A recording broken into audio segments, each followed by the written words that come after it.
Hi everyone. Good morning, good afternoon, good evening, depending upon what time you are watching this session. I welcome you all to the basics of stock investing session. The following are the topics to be covered in this session. We'll cover one, indexes, what it means like Dow Jones Index, NASDAQ, and S&P. And two, how to evaluate a stock, basics of evaluation like earnings per share, price to earnings ratio, and dividend yield. And the third, we'll cover the types of stocks, like what is a large cap stock, what is a mid cap stock, what is a small cap stock, growth stocks, value stocks, dividend stocks, and we will give an example of each type of stock and do some small analysis based on what we learned about EPS, P by E, and dividend yield. In this section, we will cover the indexes and what it means. There are three popular indexes. One is called the S&P 500, the second one is Dow 30, and the third one is the NASDAQ. Standard & Poor's 500, or simply the S&P 500, is a stock market index tracking the stock performance of 500 large companies that are listed on the exchanges in the US. The Dow Jones Industrial Average, or simply the Dow, is a stock market index of 30 prominent companies that are listed on the stock exchanges in the US. The third, but is also a very popular one, which is a technological index, is the NASDAQ Composite Index, which is a stock market index that includes almost all stocks listed on the NASDAQ Stock Exchange.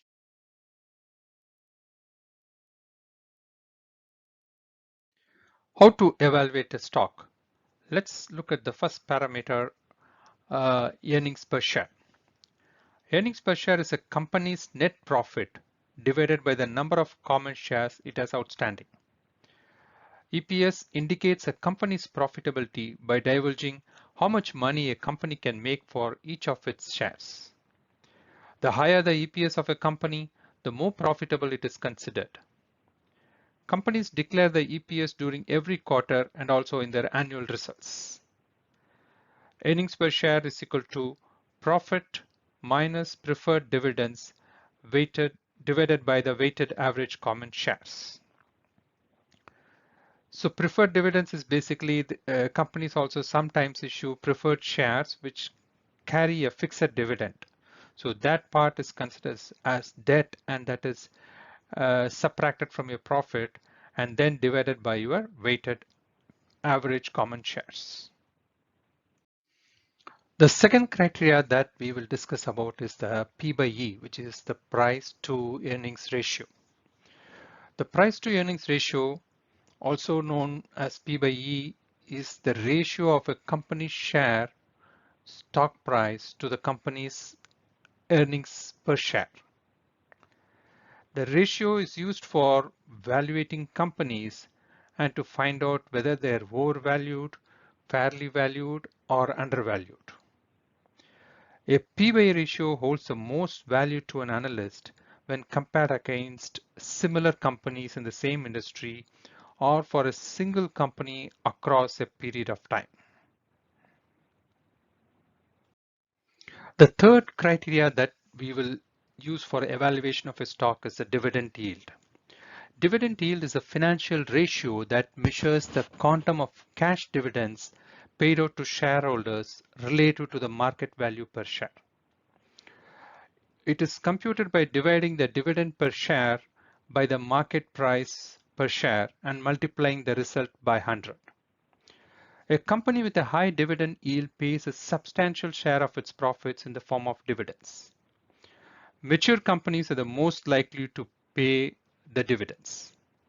It's important for investors to keep in mind that higher dividend yields do not always indicate attractive investment opportunities, because the dividend yield of a stock may be elevated as a result of a declining stock price. The formula for dividend yield is equal to annual dividends per share divided by price per share. So let's take quickly one share and evaluate all these three criteria. Let's take Johnson & Johnson. The ticker symbol is J&J, which is a well-known company. And let's look at the earnings per share. The earnings per share is 6.87, which is arrived by dividing the net profit divided by the total number of shares. And the second criteria that we can see is the price to earnings per ratio. This is obtained by dividing the stock price by the earnings per share, which is the P by E ratio. And we see the P by E ratio is 24.27, which is not very high and which is not very low also. It's kind of fairly valued. And the third criteria that we discussed was the dividend yield. So this is the dividend $4.52 paid by the company in a year. And this $4.52 divided by the stock price gives the dividend yield. So this dividend yield keeps changing depending upon the stock price. Both the P by E and the dividend yield will keep changing based on the stock price. So currently the dividend yield is 2.71, and it is kind of okay. It's kind of in tune with your CD rate for a year or two. But as the Fed funds keep increasing the rates, this dividend yield will increase to match the treasury rates for a 10-year treasury bond.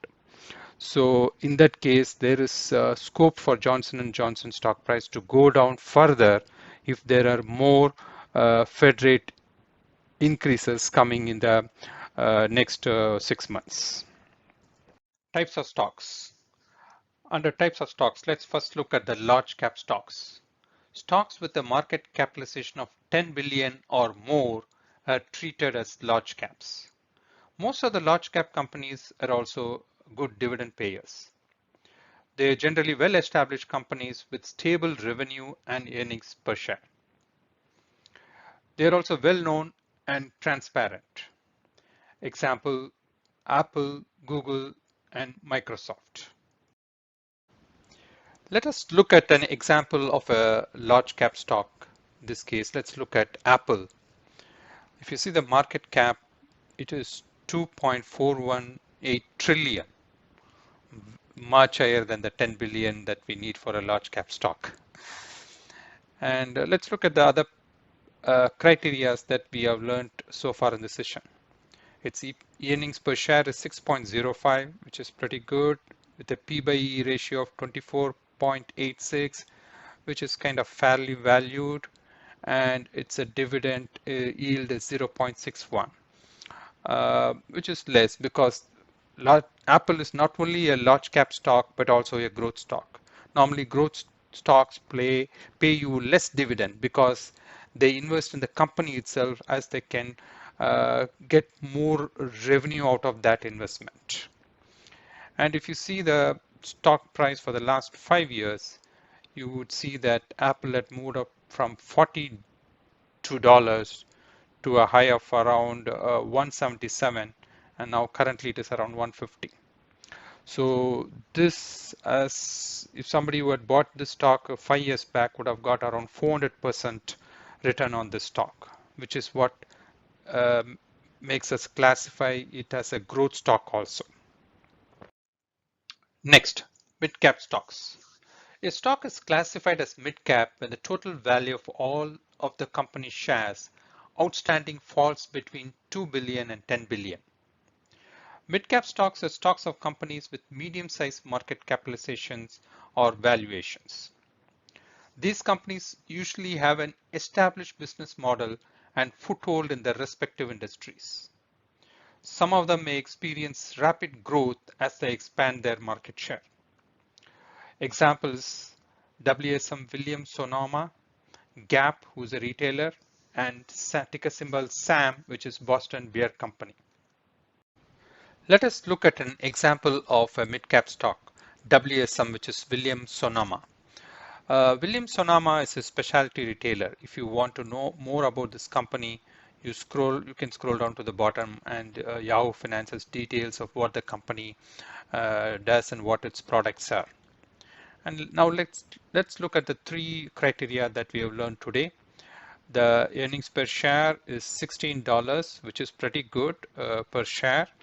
And the P by E ratio is 7.84, which is pretty low. Uh, we don't know the reason.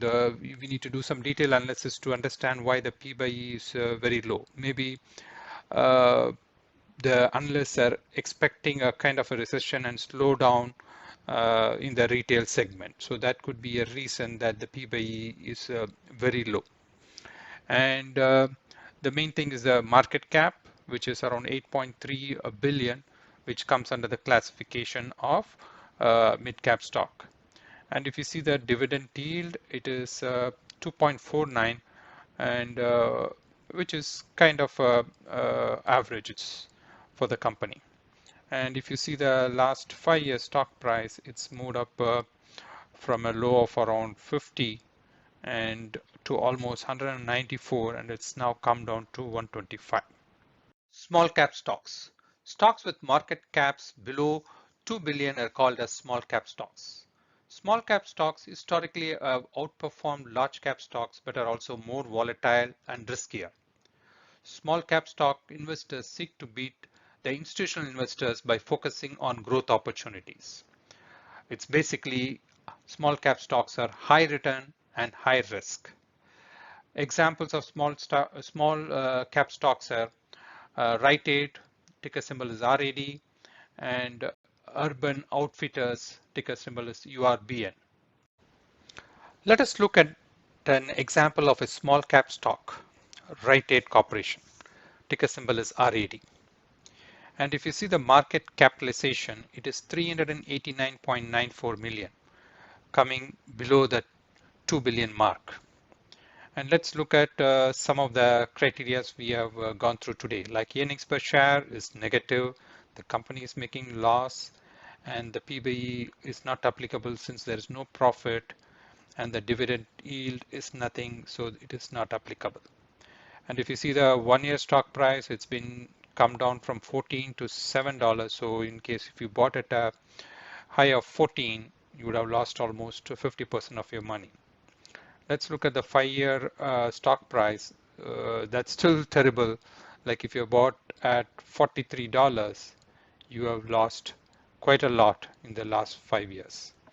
So small cap stocks are basically high risk and high return. There could be a similar small cap stock which could have gone from say $5 to $15 or $20 also in a 2 or 3 years time frame. So that's why these are basically classified as a high risk, high return investments. Growth stocks. Stocks that have higher risk levels but with higher potential returns.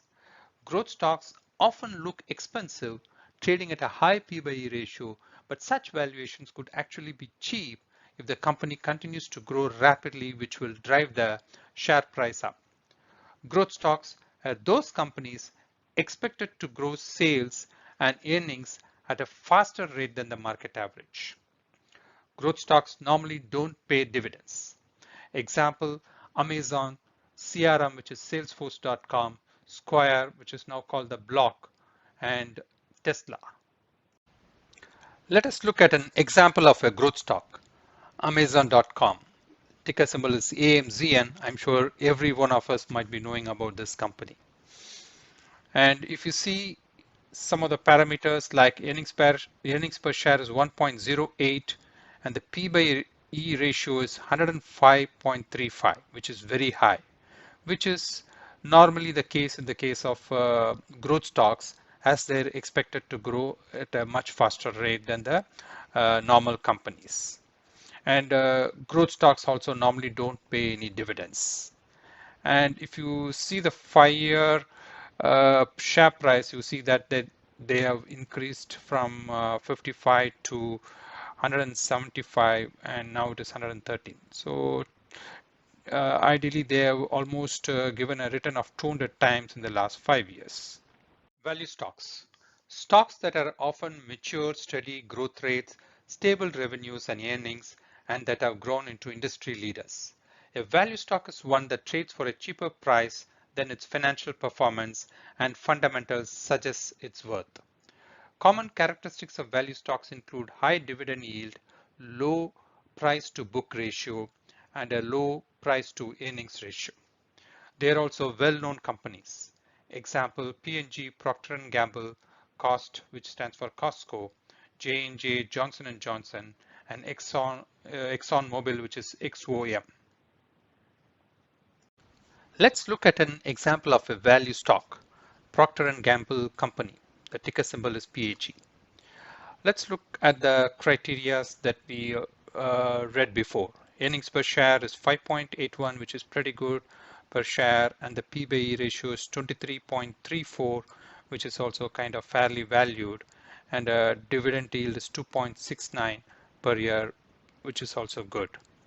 And if you see the stock price, last 1 year it's been coming down a little, but if you look at the 5-year stock price, you see that it's been continuously growing over the last 5 years, except in the recent 6 months.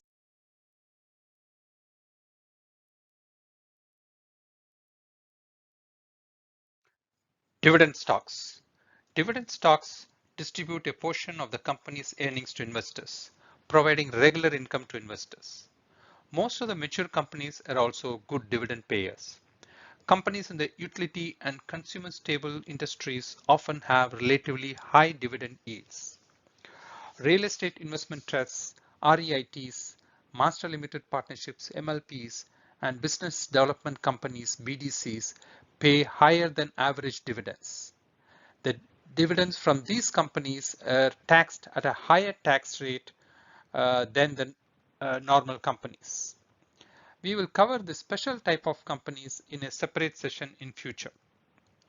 Some of the examples of dividend stocks are Verizon, AT&T, ticker symbol is T, and Altria, ticker symbol is MO. The company is Two Harbors Investment Corporation, which is a REIT, and which pays a dividend of 16.19%. Yes, it is 16.19%, but we will have to go into the details of this special type of companies in a future separate video. And Sunaco, which is, I think you might be aware, which is a MLP, and it pays a dividend of 8.51%. And ARCC, which is Ares Capital Corporation, and it's a BDC that pays a dividend of 9.81%. Let us look at an example of a dividend player, Verizon Communications, VZ. If you look at the dividend, it's pretty good. It is 6.60%. And look at other parameters. Earnings per share is also good, 4.98, and P/E is pretty low, around 7.94, and the market cap is a large cap, which is 165.97 billion. And if you see for the current year, the prices have come down. This is because of one reason could be the Fed rate increase. As the rates increase, this price come down, so that this rate also, dividend yield also increases, because these stocks are mostly held for the dividend yield. And this is the 5-year stock price actually, and you see it's mostly in a range. They don't fluctuate too much like a growth stock or a small cap stock. Other videos that are coming up: how to buy your stocks using a brokerage account. This is very useful for beginners and first-time investors. Traditional IRA and Roth IRA, and how do you invest in them for the people who are interested in the retirement investing. Simple index fund investment options, stocks, mutual funds, ETFs, and bonds, and how to invest in them. Dividend stocks and how to choose the dividend stocks. What are options? The basics of call option, put option, and covered calls. Fundamental analysis of stocks. Technical analysis of stocks using basic chart patterns. Candlesticks like Doji and how to use them in your investment. How to measure your portfolio performance. So many more video sessions coming up to teach you a lot on the investing related topics. If you like today's session, please click on the subscribe button and click on the thumbs up button to show that you like this video. Thank you for watching this video and see you soon in the next video. Disclaimer. These videos are strictly for educational purpose and do not provide any advice, tips on investment or recommend buying and selling of any stocks, options, ETFs, mutual funds or bonds. We neither take guarantee of profit nor stand responsible for any losses of any recipient. The recipient of this material should get their own professional advice before doing anything based on this information. The recipient is advised to read the above information carefully before any investment and taking any decision on that.